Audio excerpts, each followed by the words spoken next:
Assalamualaikum warahmatullahi wabarakatuh. Bismillahirrahmanirrahim. Alhamdulillahirrahmanirrahim. Wa bihi nasta'inu ala umuri dunya waddin. Wassalatu wassalamu ala asrofil anbiya'i wal mursalin. Amma ba'du.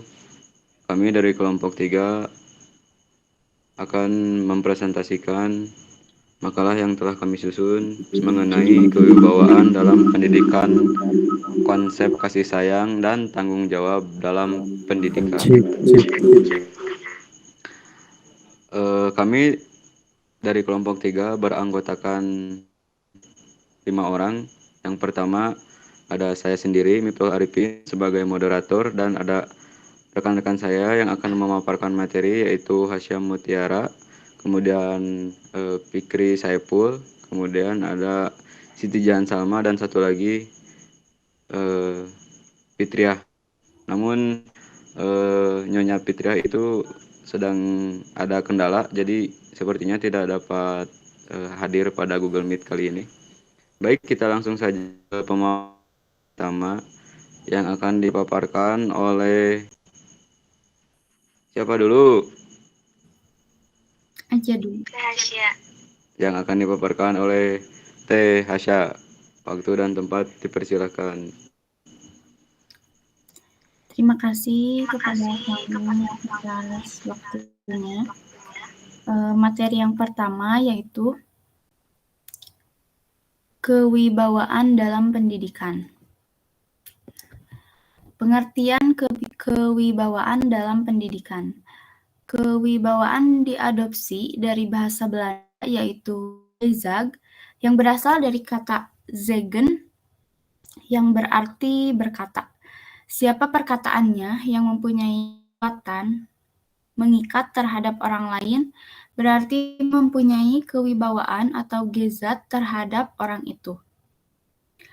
Kewibawaan dalam pendidikan merujuk pada kemampuan seseorang atau institusi pendidikan untuk memperoleh pengakuan dan rasa hormat dari para siswa, orang tua, dan masyarakat sekitarnya. Kewibawaan ini didasarkan pada kompetensi, integritas, dan reputasi yang dimiliki oleh individu atau institusi terkait. Nah, guru sebagai seorang pendidik harus memiliki kewibawaan dalam pembelajaran di dalam kelas maupun kegiatan di luar kelas. Interaksi atau hubungan pendidikan tersebut biasanya diwarnai oleh adanya aspek pendidikan yang didasari oleh kewibawaan. Hal ini menunjukkan bahwa adanya ikatan hakiki antara pendidikan dan kewibawaan, yakni kewibawaan yang diperlukan oleh pendidikan. Kewibawaan merupakan syarat mutlak dalam pendidikan. Artinya, jika tidak ada kewibawaan, maka pendidikan itu tidak mungkin terjadi. Sebab dengan adanya kewibawaan, segala bentuk bimbingan yang diberikan oleh pendidik akan diikuti secara sukarela oleh anak didik. Sebaliknya, bila kewibawaan tidak ada, segala bentuk bimbingan dan pendidikan tidak mungkin dituruti oleh anak didik. Sehingga tanpa kewibawaan, pendidik akan kehilangan predikatnya sebagai seorang pendidik. Kemudian yang kedua yaitu fungsi kewibawaan dalam pendidikan. Fungsi kewibawaan dalam pendidikan adalah membawa si anak ke arah pertumbuhannya yang kemudian dengan sendirinya mengakui wibawa orang lain dan mau menjalaninya. Penggunaan kewibawaan oleh guru dan pendidik lainnya. Kewibawaan pendidikan yang dimaksudkan di sini adalah yang menolong dan memimpin anak ke arah kedewasaan dan kemandirian. Oleh karena itu, penggunaan kewibawaan oleh guru dan tenaga kependidikan perlu didasari oleh faktor-faktor berikut. Yang pertama yaitu dalam menggunakan kewibawaan hendaklah didasarkan atas perkembangan anak sebagai pribadi yang baik. Kemudian yang kedua, yaitu pendidik hendaklah memberi kesempatan kepada anak untuk bertindak atas inisiatif sendiri. Kemudian yang terakhir, yaitu pendidik hendaknya menjalankan kewibawaan atas dasar cinta kepada anak didiknya tersebut. Tidak setiap macam tunduk atau menurut terhadap orang lain dapat dikatakan tunduk terhadap wibawa pendidikan. Bagaimana sikap anak terhadap kewibawaan pendidik? Dalam hal ini, Langelfeld menjelaskan yang pertama yaitu sikap menurut atau mengikut, atau disebut juga dengan Volgen, yaitu mengakui kekuasaan orang lain yang lebih besar karena paksaan, takut, jadi bukan tunduk atau menuntut yang sebenarnya. Kemudian yang kedua yaitu sikap tunduk atau patuh, atau disebut juga dengan Gehorsmen, yaitu dengan sadar mengikuti kewibawaannya. Artinya, mengakui hak orang lain untuk memerintah dirinya. Dan dirinya merasa terikat untuk memenuhi perintah itu. Dalam hal terakhir inilah dampak fungsi, yaitu membawa si anak ke arah pertumbuhannya yang kemudian dengan sendirinya mengakui wibawa orang lain dan menjalankannya juga.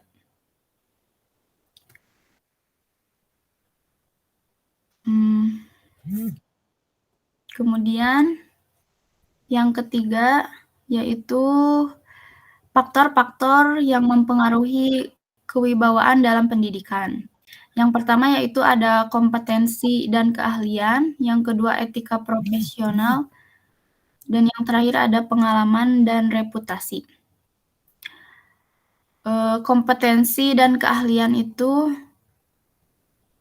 adalah kewibawaan dalam pendidikan erat kaitannya dengan kompetensi dan keahlian yang dimiliki oleh para pemangku kepentingan, terutama guru dan kepala sekolah. Guru yang memiliki pemahaman mendalam tentang subjek yang diajarkan dan keahlian dalam mengelola kelas akan lebih mudah membangun kewibawaan di mata siswa. Kemudian yang kedua yaitu etika profesional. Etika profesional yang tinggi juga merupakan faktor penting dalam membangun kewibawaan. Guru dan kepala sekolah yang bertindak secara etis, menjunjung tinggi prinsip keadilan, integritas, dan tanggung jawab akan lebih dihormati dan dipercaya oleh siswa, orang tua, dan masyarakat sekitarnya. Kemudian yang ketiga yaitu pengalaman reputasi. Pengalaman dalam bidang pendidikan serta reputasi yang baik juga peran penting dalam membangun kewibawaan. Guru atau kepala sekolah yang telah memiliki pengalaman yang luas dan reputasi yang baik dalam memberikan hasil belajar yang optimal akan memiliki kredibilitas yang tinggi juga. Kemudian materi contoh kewibawaan dalam pendidikan yang akan dipaparkan oleh Teh Jihan. Ya, baik, terima kasih Teh Hasya.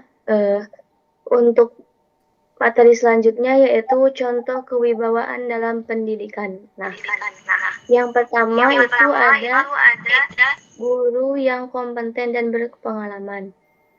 Nah, contoh kewibawaan dalam pendidikan adalah guru yang memiliki kompetensi dan keahlian yang mumpuni dalam bidangnya. Guru yang dapat menjelaskan materi dengan jelas, memberikan panduan yang tepat, dan memberikan umpan balik yang konstruktif kepada siswa akan memiliki kewibawaan yang tinggi di mata siswa dan orang tua. Lalu yang kedua, contohnya yaitu kepala sekolah yang visioner dan berintegritas. Nah, kepala sekolah yang memiliki visi yang jelas untuk meningkatkan kualitas pendidikan serta bertindak dengan integritas tinggi, akan mampu membangun kewibawaan yang kuat di sekolahnya. Kepala sekolah yang dapat memimpin dengan teladan, adil, dan konsisten akan mendapatkan rasa hormat dari siswa, orang tua, maupun dari masyarakat sekitar. Nah, Lalu yang ketiga, contoh ketiga, yaitu sistem pendidikan yang transparan dan akuntabel. Nah, sistem pendidikan yang transparan dan akuntabel ini dapat membangun kewibawaan. Kenapa dapat membangun kewibawaan? Karena ketika kebijakan dan proses pengambilan keputusan dalam sistem pendidikan dapat dipertanggungjawabkan secara objektif, hal ini akan membantu menciptakan kepercayaan dari semua pihak yang terlibat, baik itu dari guru, siswa, maupun dari orang tua. Nah, yang selanjutnya yaitu konsep kasih sayang dan kewibawaan tanggung jawab dalam pendidikan. Untuk yang pertama itu ada pengertian konsep tanggung jawab dalam pendidikan.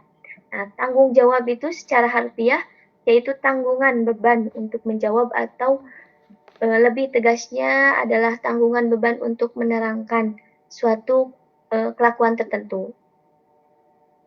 Nah, bertanggung jawab dimaksud sebagai suatu keadaan di mana semua tindakan atau perbuatan sikap merupakan penjelmaan dari nilai-nilai moral serta nilai-nilai luhur kesusilaan dan keagamaan.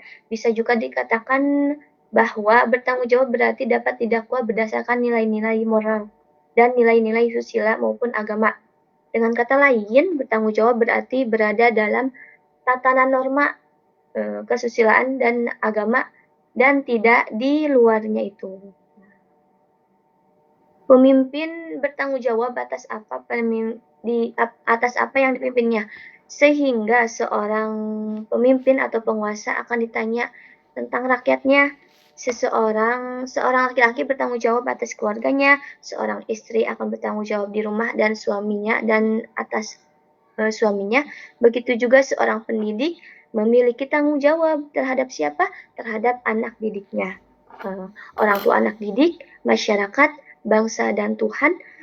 Lalu tentang apa yang telah dikerjakannya. Bukan hanya itu saja, tetapi juga terhadap rekan-rekan pendidiknya. Lalu untuk yang selanjutnya, materi selanjutnya itu penanggung jawab di lembaga pendidikan. Nah, ini akan dijelaskan oleh Kang Fikri Saiful Anwar. Oke, izin menyampaikan. Lalu selanjutnya materi yang akan kita jelaskan yaitu mengenai penanggung jawab di suatu lembaga pendidikan.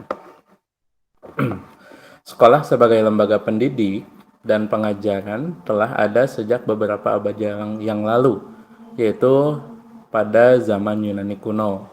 Kata sekolah berasal dari bahasa Yunani yaitu skola, yang berarti waktu menganggur atau waktu senggang. Bangsa Yunani kuno mempunyai kebiasaan berdiskusi guna menambah ilmu dan mencerdaskan akal.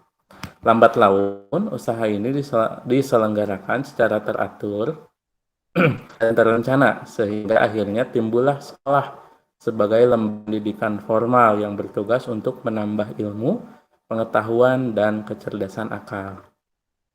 Sekolah atau madrasah adalah lembaga-lembaga yang penting setelah keluarga.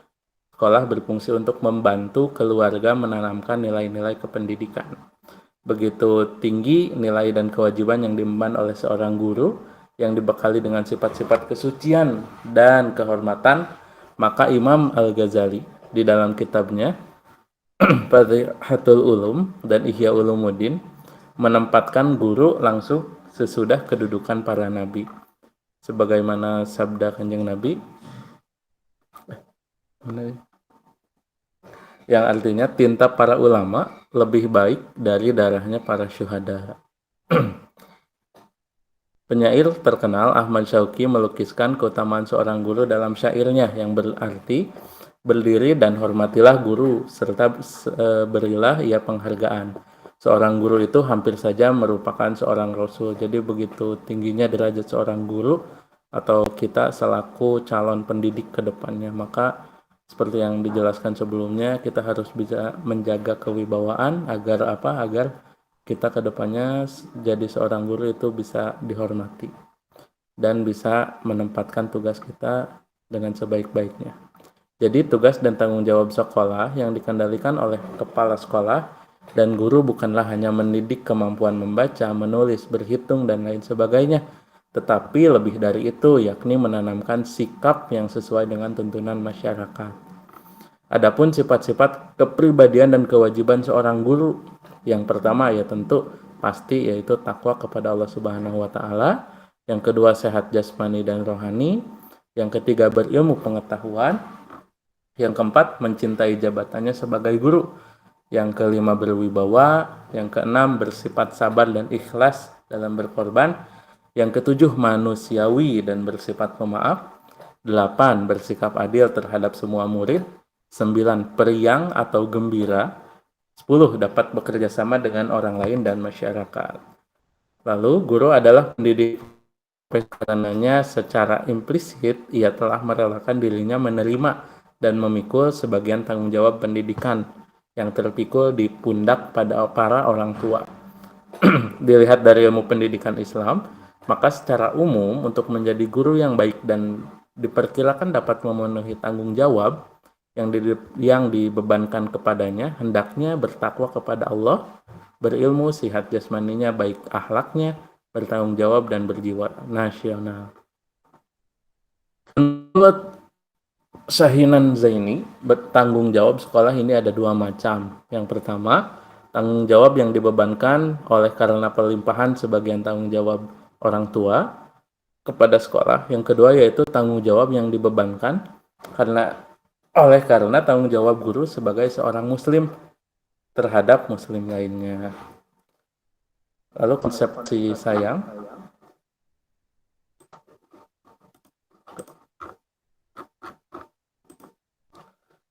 Konsep kasih sayang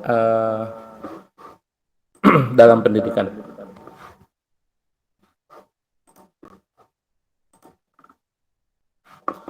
Peranan kasih sayang dalam pendidikan di sekolah merupakan bagian yang tak terpisahkan dalam bentuk sikap, kepribadian, dan perilaku anak. Di samping peran keluarga dan masyarakat, banyak peran yang semestinya dilakukan oleh seorang pendidik dalam menjalankan proses pendidikan. Di antaranya A. Pendidik sebagai pembimbing. Dengan kasih sayang yang diberikan oleh pendidik, anak akan mendapatkan bimbingan untuk menjalani kehidupan, baik yang sedang dijalani saat ini maupun bekal kehidupan di masa yang akan datang. Banyak peserta didik yang tidak mendapatkan kasih sayang dari orang tua. Pendidikan ditempatkan sebagai tempat bertanya, mengadu, meminta pendapat, berkeluh kesah, curhat, berlindung, dan posisi lainnya dalam diri seorang anak didik. Jadi guru juga harus bisa menempatkan dirinya sebagai orang tua. Selanjutnya yang B, pendidikan sebagai pembentuk kepribadian. Seseorang pendidik yang baik akan memperhatikan tingkah laku peserta didiknya sebagai bagian dari perannya dalam menjalankan proses pendidikan. Pembentukan kepribadian anak sekolah merupakan hal yang tidak mudah terbukti, dan beberapa pemberitaan di media massa maupun koran, seorang anak didik yang membunuh diri karena ingin menyelamatkan harga diri dan rasa malu yang dialaminya karena tidak dapat membayar uang sekolah. Yang selanjutnya, pendidik sebagai tempat perlindungan. Sedangkan anak yang kabur dari rumah, mereka karena diakibatkan tidak menemukan kasih sayang di rumahnya. Dalam tindakan ini, anak akan mencari perlindungan kepada siapa saja yang dianggap dekat dengannya atau memberikan perhatian lebih. Beruntung jika mereka mendapat tempat berlindung pada orang yang berlatar belakang baik. Tetapi jika sebaliknya, itu akan menjadi berakibat fatal ke depannya. Maka semestinya sebagai seorang pendidik harus bisa menyikapi permasalahan-permasalahan yang dihadapi peserta didiknya. Lalu, peserta pendidik sebagai figur tauladan. Seorang pendidik harus berperilaku ramah, hangat, selalu tersenyum, tidak memperlihatkan muka kusam atau kesal, merespon pembicaraan atau pertanyaan anak didik, sehingga akan menimbulkan kondisi psikologis yang menyenangkan bagi anak dan dapat menjadi contoh bagi para anak didiknya. Lalu yang kelima, pendidik sebagai sumber pengetahuan. Tentu saja pendidik harus dibekali dengan ilmu yang mumpuni, utamanya dalam disiplin ilmu yang dijalaninya. Kalau kita berilmu pengetahuan di luar yang kita ampu, itu juga bagus, bisa memberi masukan yang di luar yang kita ampu. Misalnya pendidikan seks yang diberikan ke guru dengan tidak hati-hati akan berdampak pada perilaku yang salah tentang kehidupan itu. Oleh karena itu, seorang guru dalam menyampaikan pengetahuan harus didasari dengan kasih sayang. Beberapa hal yang mungkin terjadi apabila guru tidak berhati-hati dalam menyampaikan pengetahuan. Yang pertama, tentu akan merusak jalinan kasih sayang di antara guru dan anak didik. Selanjutnya, anak-anak akan belajar pada sumber lain apabila tidak dibimbing dan tidak menutup kemungkinan menghasilkan perilaku yang tidak diharapkan. Yang ketiga, kurangnya bimbingan dari guru sebagai pendidik akan menumbuhkan perilaku yang tidak bertanggung jawab. Dengan demikian, jelaslah bahwa kasih sayang memegang peranan penting, tidak hanya di lingkungan keluarga, tetapi sudah seharusnya di sekolah. Guru sebagai pengganti orang tua menumbuh kembangkan hubungan kasih sayang dengan anak didiknya. Dengan penuh rasa tulus kasih sayang yang diberikan oleh seorang guru. Oke, bab selanjutnya yaitu bab penutup akan disampaikan oleh Kang Mip. Silakan, Kang Mip. Baik, terima kasih kepada rekan-rekan Teh Hasya, Teh Jihan maupun Kang Ageng yang telah memaparkan materi dari awal sampai akhir. Mungkin untuk pertemuan kali ini dan pada materi kesempatan kali ini kita langsung saja ke kesimpulan karena tidak bisa kita pungkiri bahwa kita semua pada hari ini qadarullah telah melaksanakan UAS dari pagi sampai sore dan tidak dapat dipungkiri juga bahwa itu menguras energi dan pikiran kita ya teman-teman. Jadi tanpa berlama-lama dan dengan banyak basa-basi kita langsung saja ke kesimpulan. Pada materi kali ini kesimpulannya adalah setiap manusia mempunyai tanggung jawab terhadap orang lain, terutama terhadap orang-orang yang berada di bawah kekuasaannya. Pemimpin bertanggung jawab atas apa yang dipimpinnya sehingga seorang pemimpin atau penguasa akan ditanya tentang rakyatnya. Seorang laki-laki bertanggung jawab atas keluarganya, seorang istri akan bertanggung jawab di rumah dan anak suaminya. Begitu juga seorang pendidik memiliki tanggung jawab terhadap anak didiknya. Orang tua anak didik, masyarakat, bangsa, dan Tuhan tentang apa yang telah dikerjakannya. Begitu tinggi nilai dan kewibawaan yang diemban oleh seorang guru yang dibekali dengan sifat-sifat kesucian dan kehormatan, maka Imam Ghazali di dalam kitabnya